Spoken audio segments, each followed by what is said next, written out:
Good morning, how are you? Welcome to Saturday's Geeks 11 class. So we're going, or not class, demo. We're going to do some free motion quilting. It's going to be a bit harder for you to see today, so I'm going to do my best with the camera. I'm just going to pull my thread through while I wait for you guys to hop on.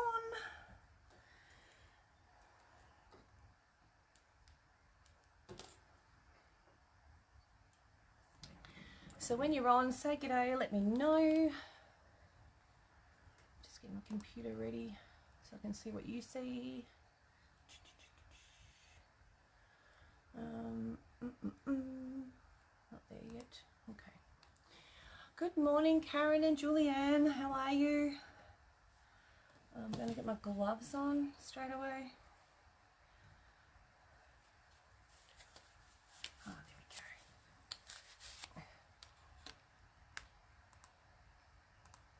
Alrighty. Oh, make sure it's on quiet. Can't have it talking to me. Good morning, Denise. So if you're dropping in, I'll just make sure that internet is right too, because I didn't check that. No, give me a second, it'll freeze and then it'll come back. We're back. Sorry about that. Sorry. All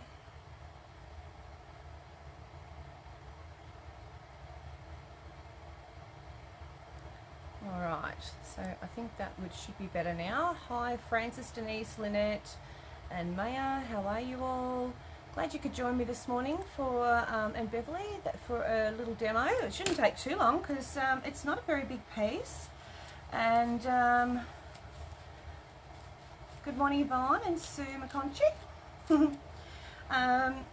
So we're going to demo this one. I'm going to zoom it in as close as I can. I might even get the chair, see if I can get that to reach. Might be better up. Let me see if I can get this cord to reach. Hang on. And bring this over. And down. Nice. Down you go. Let's turn it.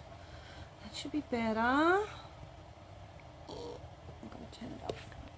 Up we go. There we go. I'll zoom in. There. Hi Diana. And Noddy, how are you, love? And Bev Lane, how are you, Dum? Again, welcome. So hopefully you should be able to see. I'll try and keep my hands out of the way. I'm just sort of looking where my hands will go. Yep, you should be able to see really well. I'm just going to put the lock on my machine. Good morning, G. What are you doing here? You should be bloody doing orders. And organising for that, what do they call it? Pin cushion that you're going to do for everyone. Yeah. Alright, I think I've got plenty of black bobbining. I'm pretty sure I do. Hi Wanda. So this machine has a manual lever up the top here for the foot, or it also has the foot one where you touch the back of the foot and it lifts up as well. Cutting. Yeah, got me playing in the background, you poor love. Alright, so we did this one the other day, but I think it needs just some detail, like, not detail, but it's just some quilting in the background to push all that back and bring the actual other thing. So you can see even just going around the bottom of him here, it's pushed him up, which is really nice. So I'm going to just do around here. I need my eyeballs on, but I can feel a flush coming on. Geez, Jenny Spencer's cutting. After this weekend, Jenny, I'll send you some black and whites, what we were talking about. But anyway, so let's go. Let's do some of this. This one already has a home it's going to go to, which is lovely. So I just need to completely stuff it up with quilting. So all right, oh, I don't know if that's going to go in there. Come on, under you go. There we are. No worries. So what I'm going to do is just sort of, it doesn't want to go over that a bit. It's a bit stiff there, so I'll see how it copes with the the foot, I might need to lift it a fraction. We'll see how I go. Try not to, you know, get your finger caught by the needle. Come on, little thing. You can do it. Under, under, under, under, under, under. There we go. Come on. Come on, be nice to mommy. It's got a little bit of a split in the actual foot, this one, which is nice. So you can just slip the thread through if you want to, but I'm looking really awkward right now trying to do that because I haven't got much of a gap between the bottom of the foot and the fabric. I think I got it. There we go. Alrighty. I don't normally bring the top up, but if I've got a bit of a tail on the bobbin, I will, just to start her off. Alright, so while it's doing that, I'm just going to load up a empty bobbin and have that ready for sewing, just in case. And it can be my my next bobbin if I run out. I don't have to stress. Isn't that super duper? Oh, I love this machine. Have I said that today lately? No? Okay. Yes, it's a bit stiff, so I'm just going to slowly edge my way out of there. Just going to do a little bit of a stipple. So when you do a stipple, just FYI, the idea is that you're sort of doing these S shapes and C shapes and things like that, and you don't want to be overlapping. But when you do a micro stipple, which personally I love, you can overlap and no one will see it because it's so small, no one would know the difference. Me likey that. Okay, so I'm just going to sort of stipple a little bit around here, and what you'll see with a micro, you need to be a little bit faster and very small hand movements, and just little wiggly lines. It's more like a scratchy sort of look than anything. So we're just going to come around that stitching. I don't have to go all the way around, but, and sometimes because it's so tiny, if you miss a little gap, you can sort of just wiggle your way back there and, you know, cross over some lines and whatever else, and no one would know the difference, and just fill up that little area that you've missed. So you can see it there, how tiny it is. Hi Jimmy, hi Debbie, hi everyone, hi Carolyn. So it's really, really, really tiny. And it's there just to push that background back, and it sort of creates that trapunto-y sort of look, yeah, it's just there for that reason alone. So we're just going to fill up a little bit of this with that, this with that, that with this, that's Suzanne's, and that means I'm just going up really close to the edges.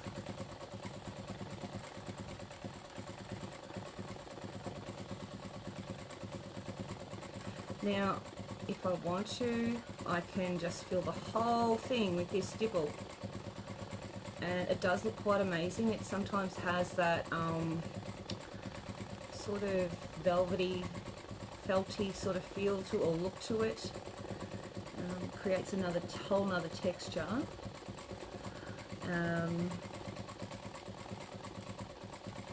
But it does take longer to fill up areas because it's so little. Yeah.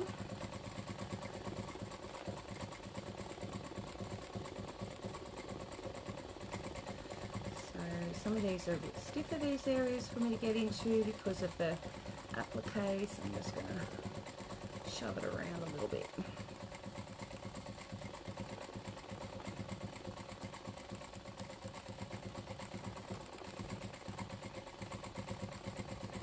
So I'm going to come out in some sort of funky shape up here and just fill up a little bit of an area.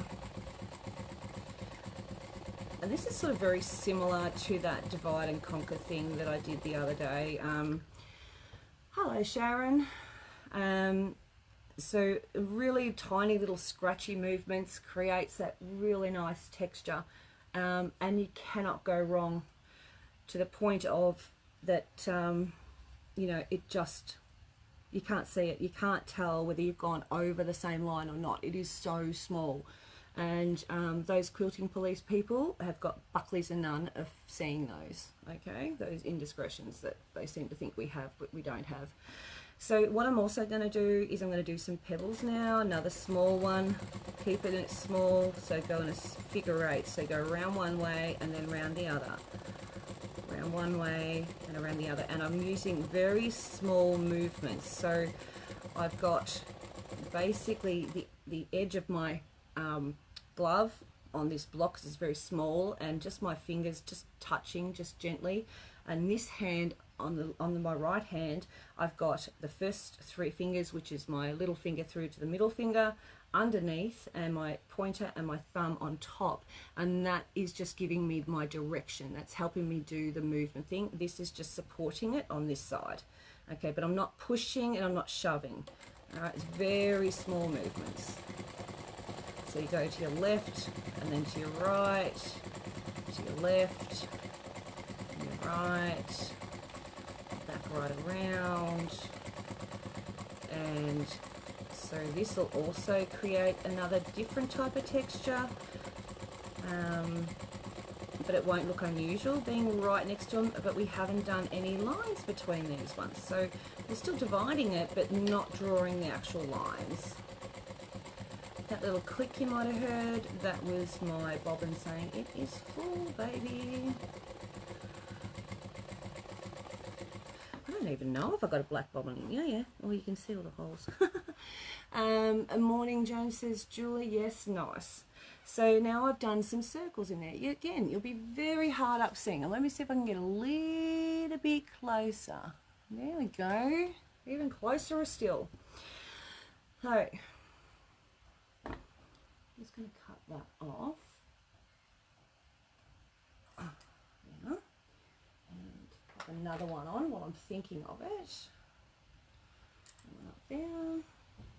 It's just shocking weather at the moment. It's really, really cruddy. I'm glad you guys have been motivated to do some of your own quilting. I think that's really wonderful. I'm really, really happy to hear that. That some of you are really giving it a go, because it's not difficult, it's just practice. If it was difficult, there'd only be a handful of people doing it, okay? So it's not difficult, it's just practice. So when you're close to the actual stitch or the edge of your seam or something like that, just not slow it down so much, but just be a little bit more gentle with your movements, not so quick on your movements. And if you can see, my needle's going quite fast, but my movements are slower, and that's so that I can get lots of little dots going around in a circle. If I go too fast in my movement, I'm going to get square edges. Yeah, all good? So we're just doing, and you can hear the machine just starting to slow down a little bit around there, but I haven't changed my movement speed, my hands. I'm slowing the machine down a fraction. And I'm just going along the edge of that stitching. Could be a seam as well, and you can do the same thing, and all this works on your domestic machine, girls. I started on a domestic. I have been known to quilt on just a normal standard machine and do a great big quilt, so it is not impossible. It's just it's practice, okay? So a little bit slower there. Now I'm picking up a little bit because I'm up into the guts of it again, so to speak. With this closed foot, it's a little bit harder to see because you have less vision because of the closed area. Did you fix your machine? Yeah, good question. How did you go with your machine? So you can really see the circles there, and you've got the stipples there. It's two types of textures coming, and you can really feel the circles. You can feel the scratchiness of these little stipple down here. But it's really pushing, and it will push up these, and it's starting to really create like a lift in those. So I'm just turning it a bit so I've got a bit of a different angle on it. Now I've done a bit of those, so let's try something different. So I'm going to do one that's sort of more like a little, it reminds me of a bit of a wormhole. So sorry, my mouse has decided to pause on something stupid. So what it is, it's like a letter C. So you go into a C and then back again and back again and back again. So you just keep echoing it, and you keep coming from one point to the next. So you go around, do your letter C, then back again to the other side, around and around and around, and it does, and you just keep them really close, and as you want to turn them, you just make the angle of them a little bit to the other side, and you'll see in a minute what I mean. I might do a bit of a draw out for this one so you can see what I'm talking about. So it'll almost create a wall around them, but without creating a straight line. So I don't know if you can see that there. It's very hard to see being black on black, but there it is there. What I'll do is I'll grab a pen and paper and I'll show you what I'm doing. A pen and paper. And the pen decided to roll all the way over there. Boy, it's hard on your eyes. Yes, yes, black on black or white on white is very hard on your eyes. Okay, so there we go there. So what I'm doing is I'm going from here to here to here to here to here. So real easy one.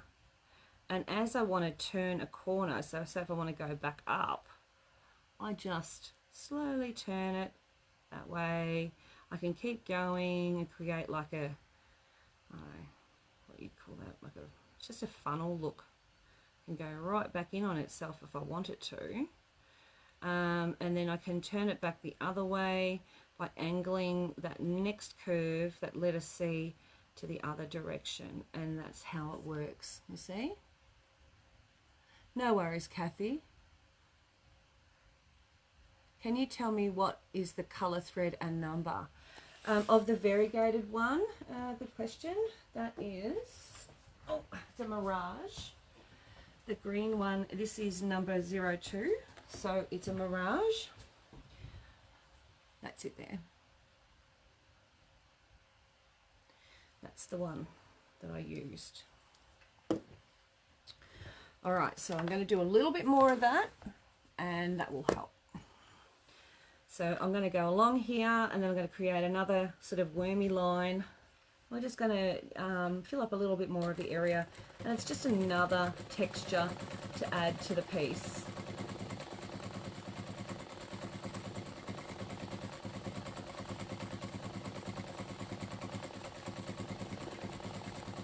And this is what you would call micro quilting, just FYI. I'm going to come back the other way now.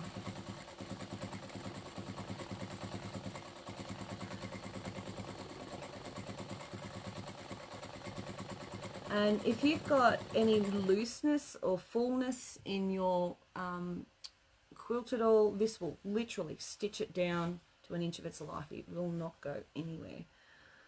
It'll just stitch it right in. And you can make them a little bit bigger if you want to, so they're a little bit wider. That's okay too. And then you can get them back down to skinny.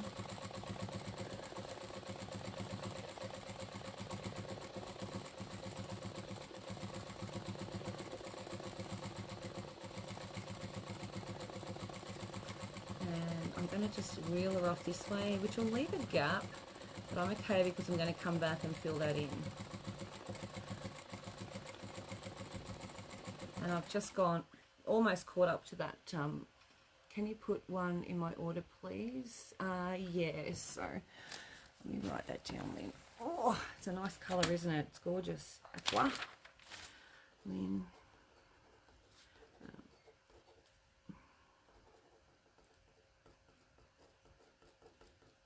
Easy done. Good morning, Louise. Welcome. so I'm getting almost up to that stitching. So once I get there, I can't remember which way it would come from. There we go. I'm going to just turn, come up the length of that. And you can see I've slowed down and I'm getting it right to a tiny little thing and stopped it. So I've really made it come from like wider into a little point. Now I'm going to come back down and fill this up with a little bit of stipple. So I'm just traveling down nice and steady, and let's do the stipple again. Lots of tiny little sharp short movements, and just fill that in.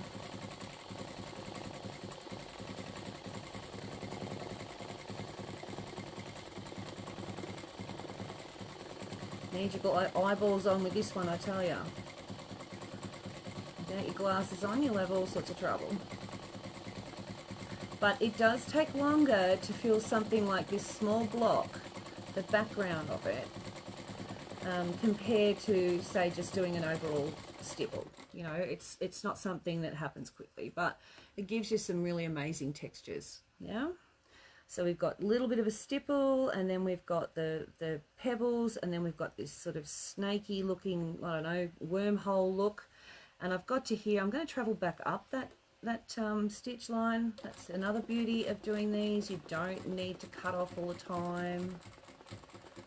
And if you do cut off, you don't need to bury your threads, because there's not a chance in Hades that's coming undone at any given time, because it's so stitched. Would be good to do just using fingers as eyes. Would be good to do. Okay, so, well, with the micro stipple, I think you could, because you'd be able to feel where you've missed and need to go back. All this learning's hurting my brain. So if I'm doing this, I can actually feel that it feels like a scratchy sort of feel, it just feels scratchy where the micro stipple is, and I go to the bubbles and I can feel the highs and lows of the bubbles, right? So if I wanted that all to be a stipple, I could feel where the bits I've missed, so say therefore the bubble, I could feel that. So I know that all I would have to do, as long as you don't do a straight line, if you do a straight line it'll be really visible, as I do my, all by feel. Yes, that's right. So as long as you do a wiggly line to get back to there, you'll be fine. And you might just have to go back and forth a couple of times just to feel. I'm not looking at it, I'm just feeling with my fingers, so I can feel the little bumps, highs and lows. So yeah, you could quite easily. And the other thing too with this, that wormhole sort of looking one, you can actually leave gaps between it and it looks really cool. So it looks like, you know, almost like it's like you purposely do it. Yeah. But practice it first, Jimmy. See if you can, you know, obviously before you go throwing it straight onto a quilt. Like I say, if you're going to do something like this, you want to really love it to fill a whole quilt with it, because it's a lot of bloody work. And same with little tiny pebbles and things like that. And the wormhole, though, you can do those bigger and they become really quite cool. But I'll show you, not that I can, I'll show everyone, but I'll try and explain it the best I can in my layman's terms. So I've gone one way so that the half or the C's are facing to the right, and when I come back they're going to be all facing to the left, but I'm going to leave a little gap between, so they're not going to be touching this time, and then you'll be able to feel the little gap. So you should be able to feel your way back and forwards. So let's do that. So start off, and I'm purposely leaving a gap, and depending on yourself as to what kind of gap you want to leave. So as I'm turning, all I've done is, yes, exactly, Jimmy, yeah, the sort of thing you do for art quilts or wall hangings, things like that, something that you want a little bit of texture to, you really want to bring the actual applique or whatever forward, and push the background back, yeah. So I've now created like a bit of a gap between, I can feel that with my fingers, and I know that if I have my finger against the actual foot of the machine and my finger also on the edge of that previous stitching, then I know that I am going to be leaving a gap. Does that make sense? So as I move, and because this is a completely closed foot, I can sort of feel, yeah, and it leaves a gap. It's like a tunnel. It would make a great wall hang. Yeah, it would make a great wall hang. Yeah, it would. All right, so yeah, you can feel it. You probably have a lot more sensitive touch than I would. But yeah, you could actually do that. But I like the closed foot, especially for you, Jimmy, because, you know, if you're going to have your fingers right there, you don't want an open toe foot. Open toe foot for you would be absolutely disastrous. You need a closed toe foot so you can actually put your finger right up against it without having a fear of, you know, putting the needle through the fingernail. Oops, it's a bit of a wobble. Okay, so you can see this. See, well, there's what you can't see, Jimmy, is that I have what they call a bit of fullness there. So most people would freak out and go, oh, how am I going to stretch that down? You don't really need to do that with this. You don't need to pull it and stretch it down, that fullness in this tight quilting. Sorry, that was my arm. Will actually just stitch down.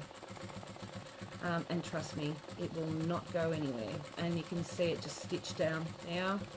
I'm getting to the edge of the lion's head, the applique, and I can finish there. And I can now turn around and go back the other way. And yeah, off we go. Now I'm creating another line, going back the other way. I can feel a gap, and you can probably see that there. Can you see that gap? Open toe is fun. I often use an open toe as I find it easier. Oh, okay. Right. I don't think this foot comes as an open toe because this is designed for ruler work.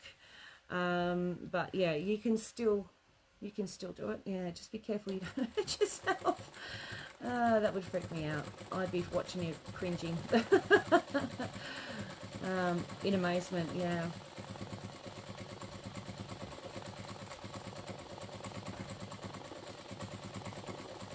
And, you know, like if your sides, your little bits, you know, when you go from one side to the other don't match or don't meet up, you know, it's no big deal. It doesn't, the needle too close a time, but you do. Because, you know, you can't really see that. They're so tiny, you can't see. It just looks like you're doing this little line of stitching that's sort of circular, like a little wormhole.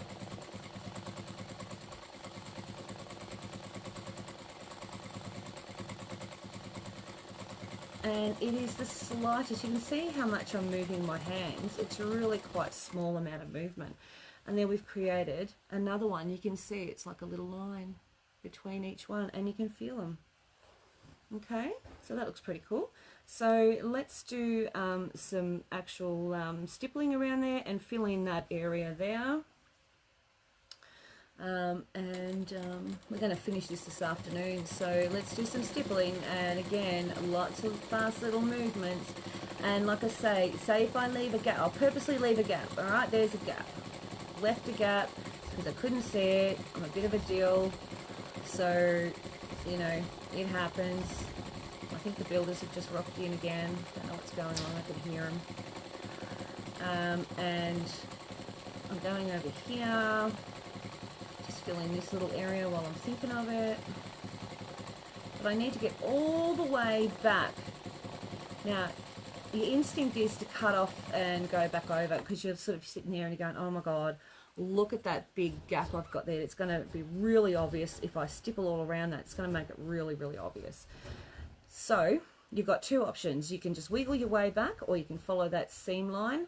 Personally, I would just go wiggle, wiggle, because you can't actually see the wiggling as long as you don't do a straight line. So I'll just stitch around it so you can see what I mean about leaving a big gap. And Jimmy, you would feel these gaps and you would actually probably pick up on it quicker than we would. The sighted wouldn't notice as quickly as the unsighted, I would say, because you've got that feel and you're always going to have your hands on the piece of work. You're going to feel any little indiscretion like that, so you're going to have a heads up on us. Definitely be ahead of us. All right, so here I can see, and you might be able to see it in the camera, it's very small, making my toes. What was that? If you have not stitched yourself into, Sonia, it's innocent smile. All right, so what I can feel is a high and a low. So I can feel the high of the area that I've missed, and I can feel the low of the area that's been stitched down. And as the sighted, we can see that there hasn't been stitched in. So all I need to do is exactly what I did before, and that's just wiggle across, wiggle, wiggle, wiggle, stitch. Don't do a straight one. And you just sort of left and right, so little wiggles, like a little snaky wiggle, and come back and just fill it in. It's as simple as that. And then just come back over. Look, it's gone. And then you can feel it's all pushed down. Isn't that cool? That's how easy it is. This micro stipple, people look at it and go, oh my God, I could never do that. It is so, so easy, and it's so forgiving, all right? You know, and it just looks fabulous. I love it. I love doing micro stipple, and I love doing the micro pebbles. So we're going to do a few more micro pebbles in there, little tiny mini pebbles. Fill up this little area here, and that'll be it for the day until 3 o'clock. So we're going left and right. I go around one way and around the other. So I really haven't done any echoing or anything like that. I'm just filling it in. You will love micro stipple, Jimmy. It is so forgiving. It really is. Even micro pebbles, like really tiny little bubbles. You're just going around one way and around the other, and I could pretty much, if I close my eyes, I'm actually closing my eyes. And I did a bit of a mess, but you know, I'm not used to closing my eyes. But I still did little circles. So there you can see. Can you tell when I close my eyes? Jimmy shuts up now. You're all right. Can you tell when I shut? I actually, you can't see it. That's actually simplicity at its best, really. Yeah, it is. It is. And anyone, any person, it's very easy. Yeah, it is. You've just got to think less about what you're doing and just do more. So the more you think about and procrastinate about this sort of stuff, the harder it becomes, because you start second guessing yourself, and you really have to be a little bit kinder to yourself as a people. So, you know, be kinder, let yourself make the mistakes, let them just blend into the quilt, don't point them out to people, and go from there. And just learn from what you do and what other people do, and enjoy it, you know. But the biggest thing I suggest is don't tell someone, oh, and they say, oh, that's a lovely quilt, and you say, yeah, but this, and you point out the first mistake that you made, or the biggest mistake you think you made. Don't do that. Just let it happen, and let them look at it and take in and appreciate the compliments. We're all a bit silly, and we tend to tell people where our mistakes are. Let's not do that. Let's just be happy and not perfect, yeah? I think I've just run out of bobbin. I think. Have I? No. Yeah, I just did. A metre away, and it's beautiful. Hey, blurred video now. Oh, probably because my hand's got in the way. It'll settle down. All right, that's a good time to stop. We're almost at that little corner there. The bobbin's just run out. I'll show you up nice and close. I mean, it's going to have lots of holes behind it because the needle's big. You can really see it. It's, you see, I've put my hand behind it. You won't see. See if I take my hand away. Look at the holes. Can you see the holes? Yeah. So if I go like this, fold it over. There you go. tiniest little things, aren't they? Tiny, tiny, tiny little wiggly things. Okay. And they're very hard to see. And if you can't see it, you can't see the stitching, then that means you can't see the boo-boos. All right, so that is doing the little bit of micro stippling that we've been doing. Oops, Daisy, I'm trying to get back in the camera.